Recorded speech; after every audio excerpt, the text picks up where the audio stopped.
Irmãos e irmãs, amigos que nesta manhã estão em conexão, e você que me ouvirá posteriormente, Deus abençoe a todos com as ricas bênçãos de Deus.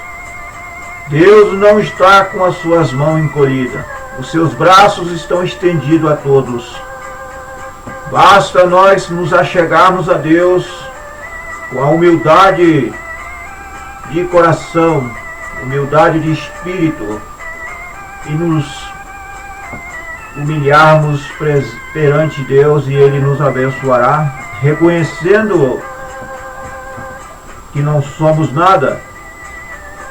Deus é o Todo-Poderoso e está disposto a nos ajudar em tudo aquilo que necessitamos. Em Isaías capítulo 64, o versículo 6, nos mostra aqui uma grande lição de Deus para nós. Ele diz, o Espírito Santo através do profeta Isaías,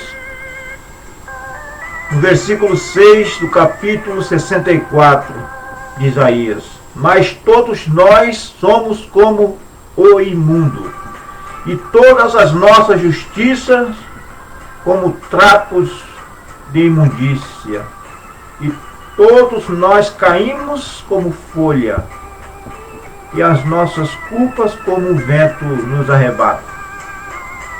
Observa que a palavra de Deus está nos mostrando que toda a justiça do homem é como trapos da imundícia. Ele está dizendo a nossa justiça. Já pensou nisto? Ele não falou todas as nossas iniquidades, todos os nossos pecados. Ele disse todas as nossas justiças. Para Deus é como trapos da imundícia. Como alguém pode dizer a sua santidade própria? Nós não temos santidade própria. Por quê? Porque nós como seres humanos, já nascemos com a natureza do pecado. Somos pecadores por natureza. Independentemente da forma que você nasça, você pode nascer no santo matrimônio, no casamento verdadeiro, procedido pela palavra de Deus. Mas o nosso nascimento é um nascimento que não foi pela vontade perfeita de Deus. A via do sexo não foi a vontade perfeita de Deus. Foi uma vontade permissiva. Por isso esse nosso primeiro nascimento, ele está condenado à morte, condenado ao inferno. Mas se nós arrependemos dos nossos pecados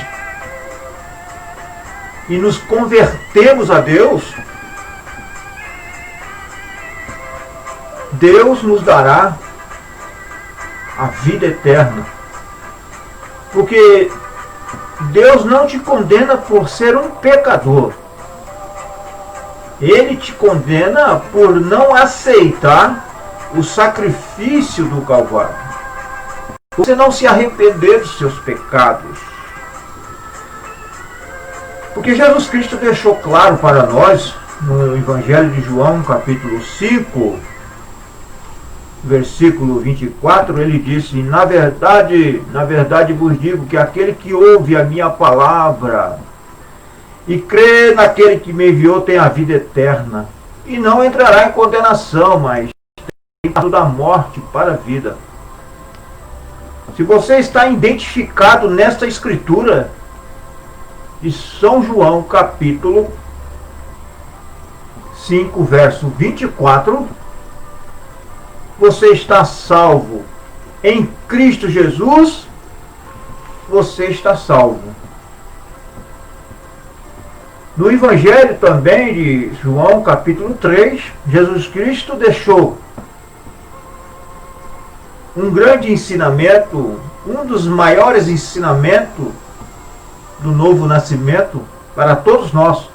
Ele disse, Jesus respondeu e disse-lhe, na verdade te digo, que aquele que não nascer de novo, não pode ver o reino de Deus. Quem não nasce de novo, não pode ver o reino de Deus. Ver o reino de Deus significa entender o reino de Deus, entender as coisas espirituais. Porque quem nunca nasceu de novo, ainda é cego espiritualmente. Porque é o novo nascimento que nos abre o nosso entendimento, é o que nos esclarece as coisas espirituais. Somente através do novo nascimento você poderá ter compreensão, entendimento nas coisas espirituais. Tem uma parte nas Escrituras que diz, há uma geração que se considera pura aos seus próprios olhos e nunca foi purificada das suas imundícias. A Bíblia diz isso, e é essa geração que nós estamos vivendo. Uma geração muito religiosa e confiando em sua própria religião, eles têm uma falsa sensação que estão salvos. Mas a sua religião, seja ela tão boa quanto for, ela nunca te salvará. Porque a nossa salvação só depende da obra do Calvário, não depende propriamente de nós mesmos. Porque você não pode fazer nada para ser salvo. A única coisa que nós podemos fazer é crer, receber a palavra de Deus, arrepender dos seus pecados, ser batizado no verdadeiro batismo apostólico cristão, em nome do Senhor Jesus Cristo, e viver uma vida separada de todo pecado, de tudo aquilo que é contrário à palavra de Deus, tudo aquilo que quebra a palavra. É necessário que você viva uma vida separada. Deus não é um Deus misturador, diz o profeta de Deus. Deus sempre foi separador. A Bíblia fala que Deus separou o nosso pai Abraão. Ele nos chama para uma total separação de toda a incredulidade. Você, meu irmão, que é leitor da mensagem do profeta de Deus, pega aquela mensagem, Deus nos chama para uma total separação da incredulidade. Porque é a natureza de Deus. Essa é a verdadeira natureza de Deus, ser um separador. Ele quer que os seus filhos vivam totalmente para Ele, separado da incredulidade, da vida pecaminosa. Não é propriamente você se separar do pecador, porque o apóstolo Paulo diz que se nós fôssemos separar do mundo, seria necessário sair daqui, seria necessário nós sair da terra, mas é separar do pecado. Agora, desde que aquele pecador não te comprometa com os seus pecados, a gente temos Todo cristão, ele tem uma linha de divisória até onde ele possa ir. Deus estabeleceu um terreno para todos nós. Porque se nós atravessarmos esta linha da divisória entre o juízo e a misericórdia, não há mais volta. Por isso devemos estar atentos a estas verdades. Desde o princípio, lá no livro de Gênesis, quando Deus começou a criação da terra, quando ele criou a luz, a Bíblia diz que ele fez separação da luz das trevas. Ele separou. Ele separou o nosso pai Abraão dos seus parentes incrédulos. Quantos hoje chamados cristãos ainda estão misturados com parentes incrédulos e sendo participantes dos seus pecados? E enquanto nós sermos participantes de pecados, de vidas pecaminosas, nós não seremos abençoados. Porque enquanto Abraão estava misturado com seus parentes, Deus não o abençoou. Quando Deus disse ali em Gênesis capítulo 12, Abraão, sai da tua terra e da sua parentela. Deus mandou sair. E vá para um lugar. Ele saiu dali pela fé, sem saber para onde ia. Simplesmente foi pela fé, porque a fé não é aquilo que nós vemos. A fé não é algo que você medita mentalmente falando, mas a fé é algo que você não vê. E ele não desobedeceu a Deus totalmente. Ele ainda levou o seu sobrinho Ló. Seu pai foi junto com ele e Deus teve que tirar a vida de seu pai.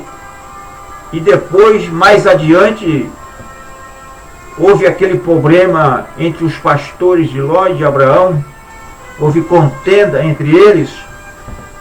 E Abraão, então, tomou uma decisão com Ló e disse: nós somos irmãos, não podemos contender. Escolhe. Se você for para a direita, eu vou para a esquerda. Se você for para a esquerda, eu vou para a direita. E ali houve a total separação. Então, ele ainda deu a Ló o primeiro o direito de escolha, né? E Ló olhou para o lado de Sodoma, as campinas de Sodoma, e foi para Sodoma. Então, de ali em diante, Deus começou a abençoar a Abraão.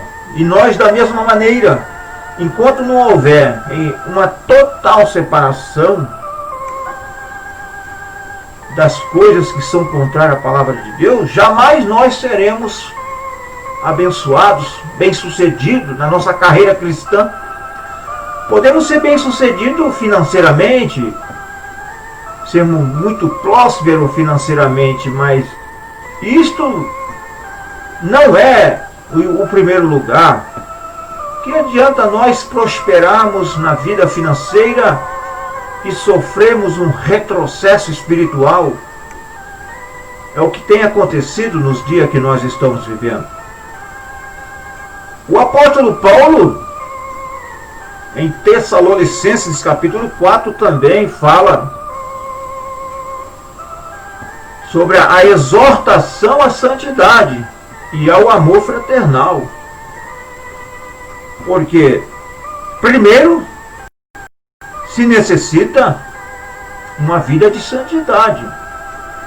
E Deus nos disse: sede santos, porque eu sou santo. Agora, Ele está querendo, Deus deseja que nós sejamos participantes da santidade divina. Agora, isso só pode ser feito pelo sangue do Senhor Jesus Cristo. O sangue do Senhor Jesus Cristo, diz o profeta, é como o cloro de Deus, que elimina, aniquila todo o pecado. Lá no Antigo Pacto, no Velho Testamento, o sangue de animais cobria apenas o pecado, não tinha poder para tirar o pecado. O Antigo Pacto, o pecador ia lá sacrificar, fazer o seu culto a Deus, adoração, confessando os seus pecados diante do sacerdote, ali no altar, com o seu cordeiro na mão, e o sacerdote mandava ele colocar suas mãos sobre a cabeça daquele cordeirinho, e o sacerdote cortava a garganta do cordeiro, e o pecador com as suas mãos sobre o cordeiro, ali arrependido dos seus pecados. E o inocente morria no lugar do pecador, do culpado. Mas aquele era sangue de animal e não podia tirar o pecado. Os desejos do pecaminoso, do pecador, continuava nele. Aquele pecador voltava para a sua casa desejando pecar novamente. Mas o sangue do Senhor Jesus Cristo, ele cobre todos os nossos pecados e tira todos os nossos desejos pecaminosos. O sangue de Deus tem poder para tirar dos nossos corações todos os desejos pecaminosos. É aí que nós vivemos, irmão, uma vida de santidade. Quando passamos pelo processo do sangue do Senhor Jesus Cristo. Em Hebreus capítulo, a Bíblia fala: segui a paz com todos e a santificação, sem a qual ninguém verá o Senhor. A Bíblia diz que Deus, ele padeceu fora da porta para santificar um povo pelo seu próprio sangue. Este sacrifício do Calvário até hoje tem o mesmo poder. O sacrifício do Calvário não está ultrapassado. Pelo contrário, cada ano que passa, mais poder ele tem. Para aqueles que crêem, para aqueles que recebem, para aqueles que buscam em oração, em clamor, em humildade, e busca o Espírito Santo, porque nós temos que buscar o Espírito Santo, porque o Espírito Santo é essencial na nossa vida cristã. Porque mesmo nós vivendo uma vida separada de todos os pecados, nesse trânsito cheio do Espírito Santo, porque a santificação limpa, varre toda a sujeira, limpa, purifica todos os nossos seres. Mas a casa apenas justificada e santificada, ela está vazia, está correndo perigo. Precisa do preenchimento do Espírito Santo.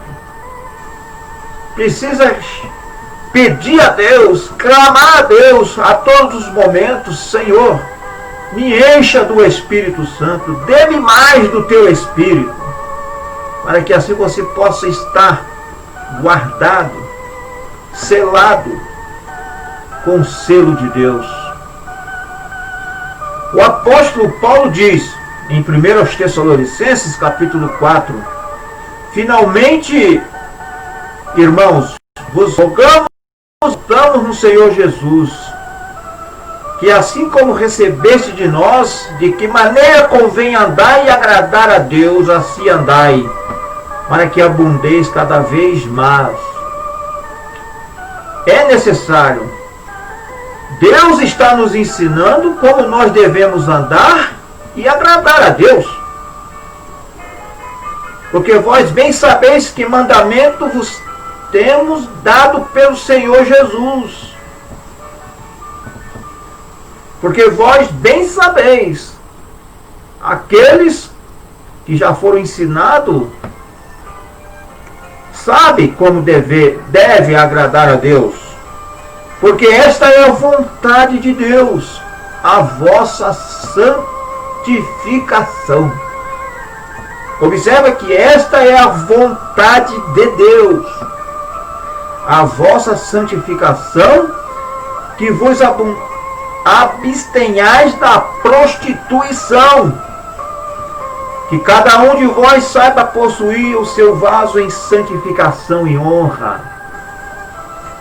Prostituição, seja ela qual for, se é prostituição, devemos nos separar, principalmente da prostituição espiritual.